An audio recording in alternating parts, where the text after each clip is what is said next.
या देवी सर्वभूतेषु मां शक्तिरूपेण संस्थिता। नमस्तस्यै नमस्तस्यै नमस्तस्यै नमो नमः। ओम जयंती मंगला काली भद्रकाली कपालिनी दुर्गा क्षमा शिवा धात्री स्वाहा स्वधा नमोस्तुते। ओम ऐं क्लीं चामुण्डै विच्चे ओम दुर्गा देव्यै नमः। श्रीमद्देवी भागवत अथ सप्तदशो अध्याय। सुखदेव जी का राजा जनक से मिलने के लिए मिथिलापुरी को प्रस्थान तथा राजभवन में प्रवेश। सूत जी बोले, पिता से ये कहकर महात्मा पुत्र सुखदेव जी उनके चरणों पर गिर पड़े तथा हाथ जोड़कर चलने की इच्छा से बोले, हे महाभाग, आपसे आज्ञा चाहता हूँ। मुझे आपका वचन स्वीकार है, अतः मैं महाराज जनक द्वारा पालित मिथिलापुरी देखना चाहता हूँ। राजा जनक दंड दिए बिना ही कैसे राज्य चलाते हैं, क्योंकि यदि दंड का भय प्रजा को ना हो तो धर्म का पालन नहीं होता। मनु आदि के द्वारा धर्माचरण का मूल कारण सदा दंड विधान ही कहा गया है।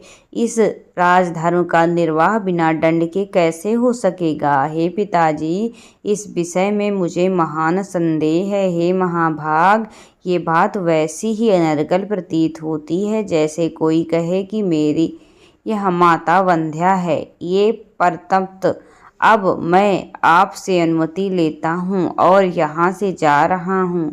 सूत जी बोले, इस प्रकार सुखदेव जी को जनकपुर जाने का इच्छुक देख व्यास जी ने अपने ज्ञानी एवं निस्पृह पुत्र का दृढ़ आलिंगन करके कहा। व्यास जी बोले, हे महामते, हे पुत्र तुम्हारा कल्याण हो। हे सुख तुम दीर्घ आयु हो। हे तात, तुम मुझे ये सत्य वचन देकर सुखपूर्वक जाओ कि यहाँ से जाकर मेरे इस उत्तम आश्रम में पुनः आओगे। हे पुत्र, तुम वहाँ से कहीं और कभी मत चले जाना। हे पुत्र, मैं तुम्हारा मुख कमल देख ही सुखपूर्वक जीता हूँ और तुम्हें न देखने पर दुखी हो जाता हूँ। हे सुत, तुम ही मेरे प्राण हो। हे पुत्र, वह राजश्री जनक से मिलकर और अपना संदेह दूर करके फिर उसके बाद यहाँ आकर वेदाध्ययन में रत रहते हुए सुखपूर्वक रहो। सूत जी बोले, व्यास जी के ऐसा कहने पर सुखदेव जी अपने पिता को प्रणाम कर उनकी प्रदक्षिणा शीघ्र ही इस प्रकार करते हुए चल गए और धनुष से छूटा हुआ बाण जैसे चला जाता है। मार्ग में चलते हुए अनेक धर्मशाली देशों में नागरिकों को वनों, वृक्षों, फले फूले खेतों, तप करते हुए तपस्वी जनों, दीक्षा लिए हुए यज्ञ जनों, योगाभ्यास में तत्पर योगी जनों, वन में रहने वाले वानप्रस्थों, वैष्णव, पशुपत, शैव, शाक्त तथा सूर्योपासक और अनेक धर्मावलंबियों को देखकर वे सुखदेव मुनि आदि विस्मय में पड़ गए। इस प्रकार वे महामती सुखदेव जी लगभग 2 वर्षों में मेरु पर्वत और 1 वर्ष में हिमालय को पार करके मिथिला देश में पहुंच गए। जब वे मिथिला में प्रविष्ट हुए तब उन्होंने वहां की श्रेष्ठ ऐश्वर्य संपदा को देखा था। सूत जी बोले, व्यास जी के ऐसा कहने पर सुखदेव जी ने अपने पिता को प्रणाम कर उनकी प्रदक्षिणा करके शीघ्र ही इस प्रकार चल पड़े जैसे धनुष से छूटा हुआ बाण। मार्ग में चलते हुए अनेक प्रकार के समृद्धिशाली देशों, नागरिकों, वनों, वृक्षों, फले फूले खेतों, तप करते हुए तपस्वी जनों, दीक्षा दिए हुए याचक गणों, योगाभ्यास में तत्पर योगी जनों, वन में रहने वाले वानप्रस्थों, वैष्णव, पशुपत, शैव, शाक्त, सूर्योपासक और अनेक धर्मावलंबियों को देखकर सुखदेव मुनि आदि विस्मय में पड़ गए। इस प्रकार वे महामती सुखदेव जी लगभग 2 वर्षों तक मेरु पर्वत पर और 1 वर्ष तक हिमालय को पार करके मिथिला देश पहुँचे। जब वे मिथिला में प्रविष्ट हुए तब उन्होंने वहाँ की श्रेष्ठ ऐश्वर्य संपदा को देखा तथा वहाँ की सारी प्रजा को सुखी एवं सदाचार संपन्न देखा। वहाँ द्वारपाल ने उन्हें रोका और पूछा, तुम कौन हो और कहाँ से आए हो, तुम्हारा क्या कार्य है, बताओ।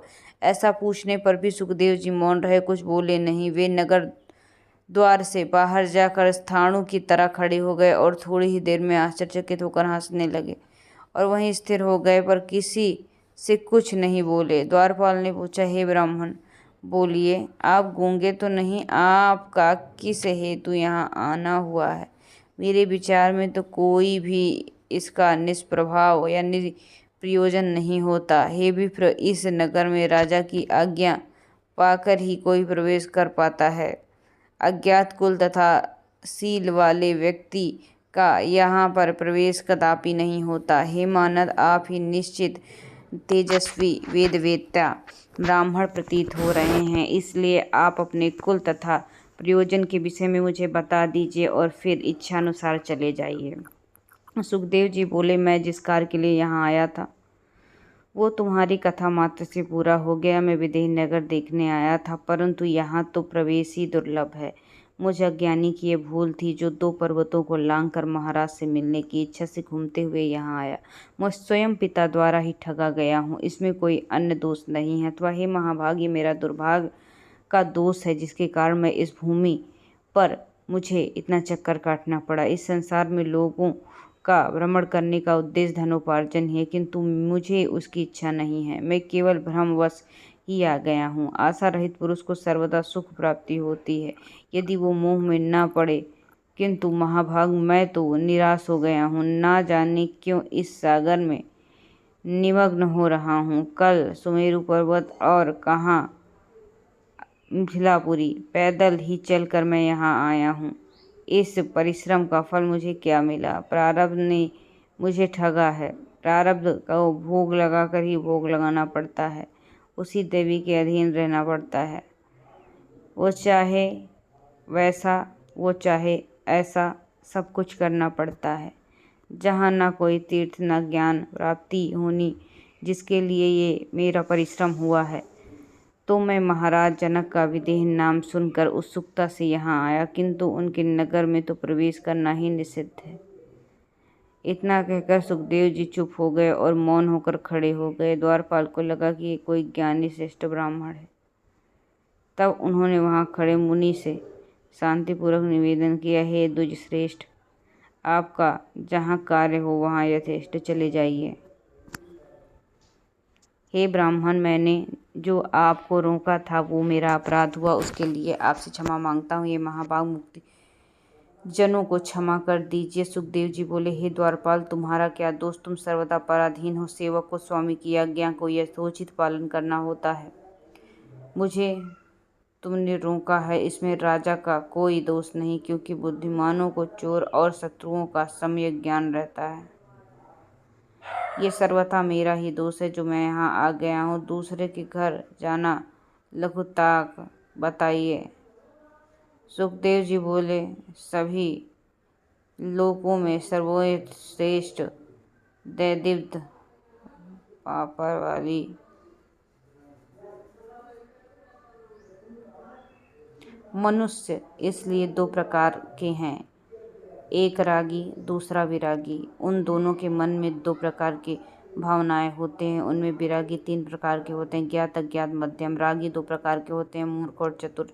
चातुर्य भी 2 प्रकार के होते हैं, शास्त्र जनित, बुद्धि जनित। इस प्रकार लोक में बुद्धि युक्त और आयुक्त वेद से 2 प्रकार की मानी जाती है। द्वारपाल ने कहा, हे विद्वान, हे विप्रवर, जिसको राग है वह निश्चय ही रागी कहलाता है। जिससे राग को अनेक प्रकार से सुख एवं दुख आते हैं रहते हैं, ये तो आम है। धन, पुत्र, कलत्र, मान, प्रतिष्ठा और विजय प्राप्त करके ही सुख प्राप्त किया जा सकता है। इनके न मिलने पर प्रतिक्षण मनुष्य महान होकर भी दुखी रहता है। अतः जैसा सुख प्राप्त होता है वैसा उपाय करना चाहिए और सुख के साधन का संग्रह करना चाहिए। जो उस सुख में विघ्न डाले उस शत्रु को समझाना चाहिए। जो रागी पुरुष के सुख को सर्वदा बढ़ाए वही मित्र। चतुर मनुष्य मोह में फंसता नहीं, किंतु मूर्ख सर्वत्र आसक्त हो जाता है। विरागी तथा आत्माराम पुरुष को एकांतवास, आत्मचिंतन और वेदांत शास्त्र का अनुशीलन करने से ही सुख मिलता है।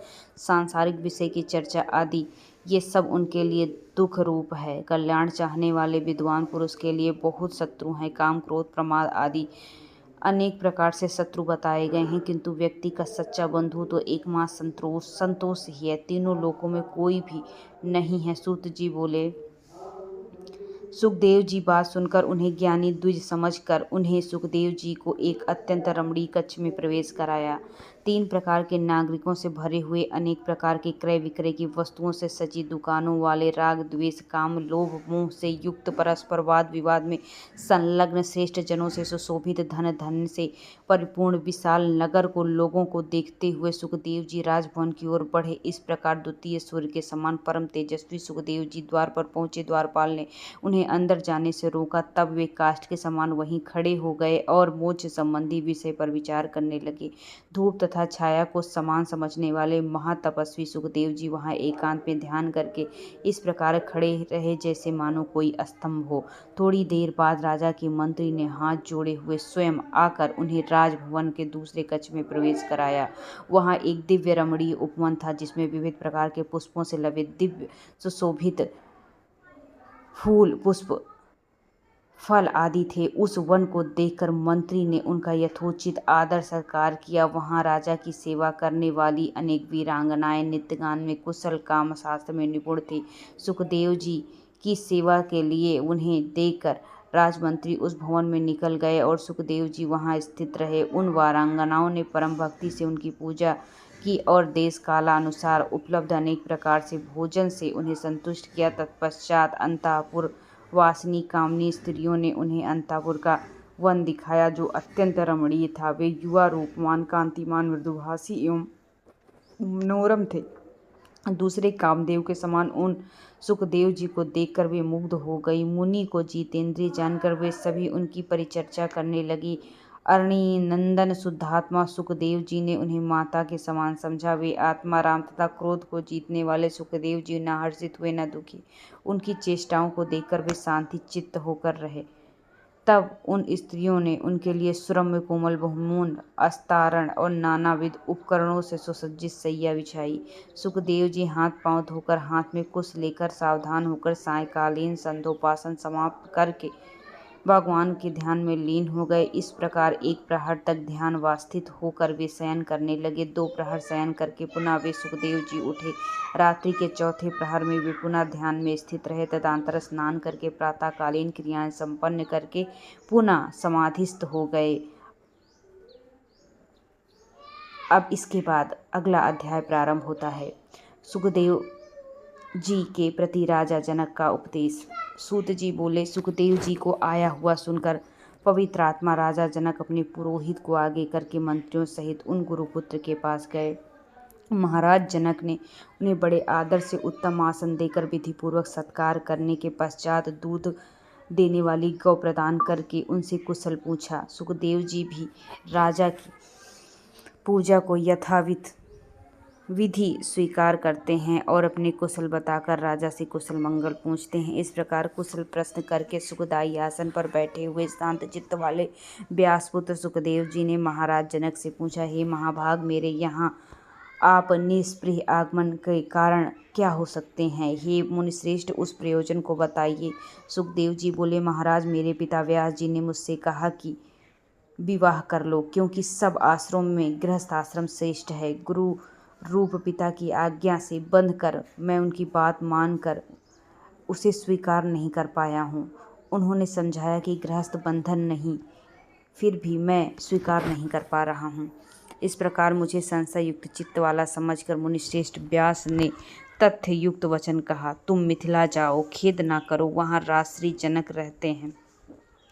वे याज्ञिक और जीव मुक्त राजा हैं, संसार में विदेह नाम से विख्यात है। वो निष्कंटक राज्य कर रहे हैं। हे पुत्र, महाराज जनक राज करते हुए भी माया के जाल में नहीं बनते, वे परतप्त हैं। तुम वनवासी होते हुए भी भयभीत होते हो। उन निपश्रेष्ठ विदेह को देखो और अपने मन में उठते हुए मोह को त्याग करो। हे महाभाग, विवाह करो, अन्यथा जाकर उन राजा से ही पूछो। वे राजा तुम्हारे मन में संदेह का समाधान देंगे। वे राजा तुम्हारे मन में उत्पन्न हर बाधा को समाप्त करेंगे। उनकी बात सुनकर तुम शीघ्र ही मेरे पास चले आना। हे महाराज, मैं उन्हीं के आदेश से आपकी पुरी में आया हूँ। हे राजेंद्र, हे अनग, मैं मोक्ष का अभिलाषी हूँ, अतः जो कार्य मेरे लिए उचित हो बतलाइए। हे राजेंद्र, तप, तीर्थ, व्रत, यज्ञ, स्वाध्याय, तीर्थ सेवन, ज्ञान, इनमें से मोक्ष का साक्षात साधन हो वही मुझे बतलाइए। जनक बोले, मोक्ष मार्ग अवलंबी विप्र को जो करना चाहिए वो सुनिए। उपनयन संस्कार के बाद सर्वप्रथम वेद शास्त्र का अध्ययन करने हेतु गुरु के सानिध्य में रहना चाहिए।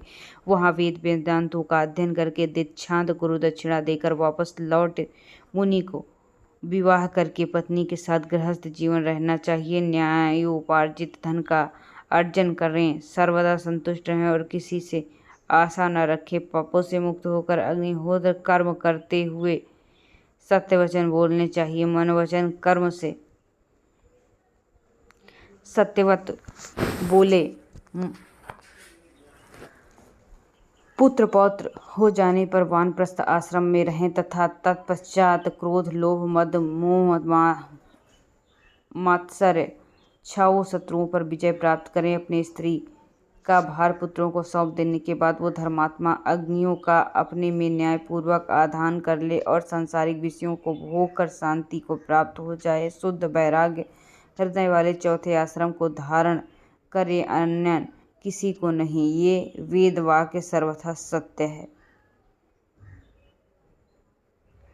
सुखदेव जी बोले, जिसमें वैराग्य और ज्ञान विकार उत्पन्न हो जाने पर अवश्य ही गृहस्थी आश्रम में रहना चाहिए अथवा वनों में।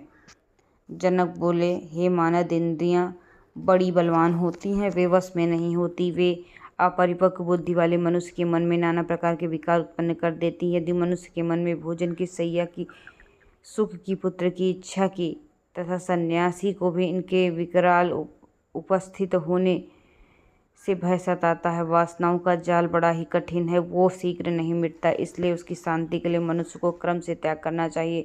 ऊंचे स्थान पर सोने वाले मनुष्य ही नीचे गिरते हैं, नीचे सोने वाले कभी नहीं गिरते। यदि संन्यास ग्रहण कर लेने पर भ्रष्ट हो जाएं तो पुनः वह कोई दूसरा मार्ग नहीं ग्रहण करेगा। जिस प्रकार चींटी वृक्ष की जड़ों से चढ़कर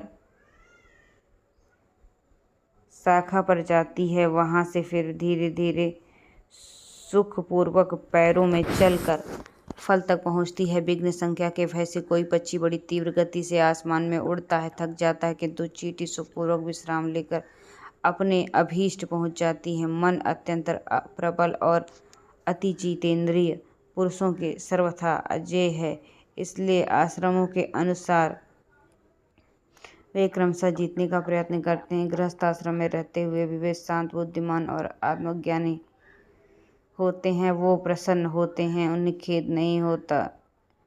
वो हानि लाभ से समान रूप से डील करते हैं।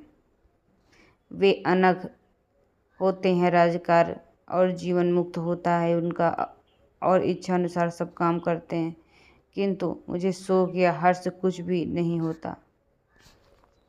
जिस प्रकार मैं अनेक भोगों को भोगता हुआ तथा अनेक कार्यों को करता हुआ भी अनासक्त हूँ, उसी प्रकार अनग भी आप भी मुक्त हो जाइए। ऐसा भी कहा जाता है कि जो दृश्य जगत दिखाई देता है उसके द्वारा आदि से आत्मा कैसे बंधन में आ सकती है। पृथ्वी, जल, अग्नि, वायु एवं आकाश के पंच महाभूत और गंध, रस, रूप, स्पर्श, शब्द ये उनके गुण कहलाते हैं। आत्मा अनुमान गमन्य और कभी भी प्रत्यक्ष नहीं होती। ऐसी स्थिति में हे ब्राह्मण, वो निरंजन एवं निर्विकार आत्मा भला बंधन में कैसे पड़ सकती है। हे द्विज, मन ही महान दुख सुख का कारण है। इसके लिए निर्मल होने पर भी कुछ नहीं मिलता। सभी तीर्थों में घूमते हुए वहाँ बार बार स्नान करके भी मन निर्मल नहीं होता तो सब व्यर्थ हो जाता है। हे परंतप, बंधन तथा मोक्ष का कारण न देह, न जीवात्मा, न इंद्रियां, अपितु मन ही मनुष्यों के बंधन और मुक्ति का कारण है। आत्मा तो सर्वदा शुद्ध और मुक्त है, वो कभी भी बनती नहीं है। अतः बंधन और मोक्ष तो मन के भीतर हैं। मन की शांति ही शांति है।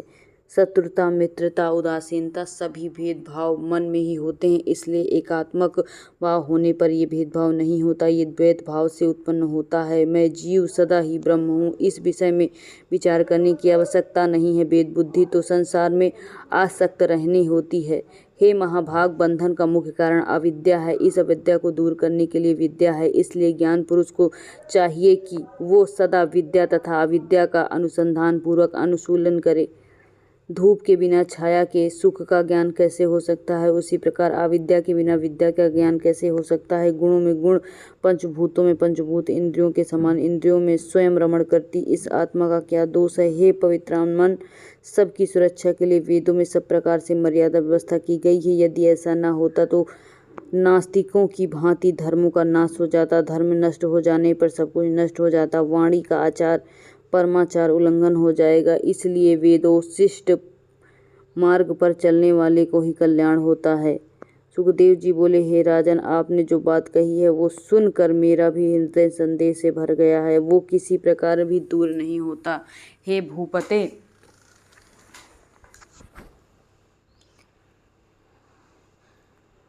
वेद धर्मों में हिंसा का बाहुल्य है। उस हिंसा में अनेक प्रकार के अधर्म भी होते हैं। वेदोक्त धर्म मुक्ति कैसे दे सकते हैं। हे राजन, सोमरसपान, पशु हिंसा, मांस भक्षण स्पष्ट अनाचार है।